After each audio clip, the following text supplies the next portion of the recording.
শরীরের সবচেয়ে উপকারী খাবারের মধ্যে দুধ অন্যতম। বিভিন্ন পুষ্টিগুণে ভরপুর থাকায় এটিকে আদর্শ খাবার বলা হয়ে থাকে। তবে এই দুধ এক একজন এক এক রকম ভাবে খায়। কেউ ঠান্ডা দুধ খায়, কেউ বা গরম দুধ খেতে ভালোবাসে। তবে কোন দুধ আপনার শরীরের জন্য উপকারী সেটি আপনার শরীরের উপর নির্ভর করে। আজকের ভিডিওতে ঠান্ডা দুধ এবং গরম দুধ দুটো খাওয়ারই উপকারিতা সম্পর্কে আপনাদেরকে জানাবো। আজকের ভিডিও দেখলে আপনি নিজেই বুঝতে পারবেন যে আপনার ঠান্ডা দুধ নাকি গরম দুধ খাওয়া আপনার জন্য ভালো। সুপ্রিয় দর্শক মন্ডলী, কথা না বাড়িয়ে চলুন সরাসরি ভিডিওতে চলে যাওয়া যাক। দুধ ঠান্ডা খান বা গরম খান, দুধ মানেই উপকারী একটা খাবার। চলুন ঠান্ডা বা গরম দুধ উভয়ের উপকারিতা সম্পর্কে আমরা একটু জেনে নিই, এবং আপনি কোন অবস্থায় কোন রকম দুধ খাবেন সেটা নিয়েও আমরা একটু আলোচনা করব। দোকানে যেসব প্যাকেটজাত দুধ পাওয়া যায় সেটা পাস্তুরাইজ করার জন্য বিভিন্ন ধরনের রাসায়নিক উপাদান মেশানো হয়ে থাকে। সুতরাং এই দুধটা কিন্তু অবশ্যই আপনারা গরম করে খাবেন। তবে টেট্রা প্যাকেটে যেসব দুধগুলো থাকে সেটা অতটা রাসায়নিক উপাদান থাকে না, এই দুধগুলো ঠান্ডা অবস্থাতেই খাওয়া যায়। তবে ঠান্ডা দুধ কেবল সকালেই খাওয়া যায়, রাতে ঠান্ডা দুধ খেলে কিন্তু আপনার হজমের ব্যাঘাত ঘটবে।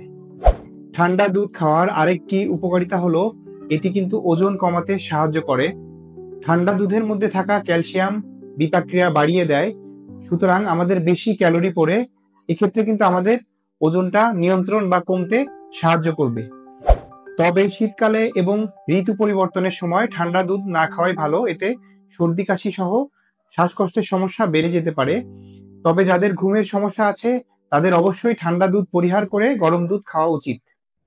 দুধ থেকে তৈরি খাবার যাদের হজম হয় না তাদের ঠান্ডা দুধ এড়িয়ে চলাই উচিত, কারণ ঠান্ডা দুধে কিন্তু ল্যাকটোজের পরিমাণ বেশি থাকে, আর গরম দুধে ল্যাকটোজের পরিমাণ কম থাকায় সেটা কিন্তু খুব সহজে হজম হয় এবং গ্যাসের সমস্যাটা কিন্তু কম হয়। আবার কোনো কোনো সময় ঠান্ডা দুধ গ্যাস্ট্রিকের সমস্যা কমায়, এবং যাদের পেটে জ্বালা পোড়া আছে তাদের জন্য কিন্তু ঠান্ডা দুধ দারুণ উপকারী। তারা খাবার পর আধা গ্লাস করে ঠান্ডা দুধ খেলে কিন্তু পেটের জ্বালা পোড়া অনেকাংশেই কমে যায়। এছাড়া ঠান্ডা দুধে কিন্তু প্রচুর ইলেকট্রোলাইট থাকে, যেটা আপনার পানি শূন্যতা দূর করতে সাহায্য করবে এবং আপনার ত্বকের উজ্জ্বলতা কিন্তু বাড়িয়ে দিবে।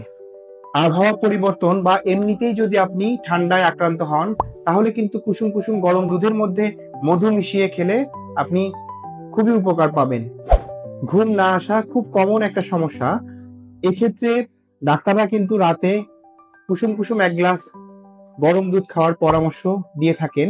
এর কারণ হচ্ছে দুধের যে বায়োঅ্যাক্টিভ ধর্ম সেটা কিন্তু স্ট্রেস কমিয়ে ভালো ঘুম আনতে সাহায্য করে।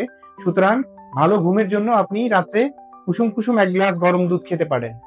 মেয়েদের পিরিয়ডের অসুস্থতায় স্বস্তি মেলে গরম দুধের সাথে হলুদ মিশিয়ে পান করলে। গরম দুধে থাকা ক্যালসিয়াম ব্যথা কমাতে সাহায্য করে এবং হলুদ কিন্তু শরীর থেকে টক্সিন বের করে দিতে সাহায্য করে। সুতরাং আপনি কোন দুধ খাবেন, ঠান্ডা না গরম, সেটা আপনার নিজেকেই ঠিক করে নিতে হবে। আপনি আপনার সমস্যা অনুযায়ী সিলেক্ট করবেন যে আপনি ঠান্ডা না গরম দুধ খাবেন। যদি কোনো প্রশ্ন থাকে কমেন্ট বক্সে কমেন্ট করতে পারেন, আর চ্যানেলে নতুন হলে সাবস্ক্রাইব করতে একদম ভুলবেন না। দেখা হচ্ছে পরবর্তী কোনো ভিডিওতে, সেই পর্যন্ত ভালো থাকবেন, সুস্থ থাকবেন। আসসালামু আলাইকুম।